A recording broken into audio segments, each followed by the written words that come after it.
Samantala, opisyal na ang pinakahinihintay na dream match sa pagitan ng dalawang undefeated Japanese superstar na sina Naoya Monster Inoue at Junto Nakatani ay hindi na lamang usap-usapan. Sa darating na March 6, 2026 sa ganap na 1:30 PM, isang malaking press conference ang itinakda upang formal na inanunsyo.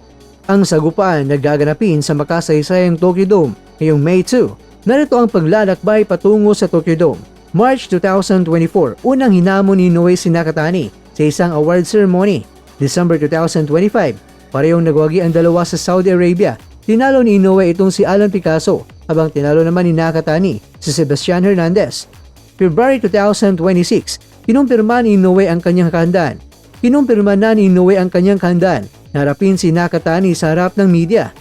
Si Inoue mga kwento ay may perfectong record na 32 wins, walang talo at meron siyang 27 knockouts. Itataya niya ang kanyang undisputed super bantamweight world titles. Sa kabilang banda naman, itong si Nakatani na mayroon ding 32 wins, walang talo at meron siyang 24 knockouts ay tinitingnan bilang ang tanging boksingero na may sapat na tangkad, reach at lakas upang tapatan ang monster. At ayon sa mga boxing analyst, ang mananalo sa laban na ito ay hindi matatawaran na magiging pound-for-pound king sa buong mundo.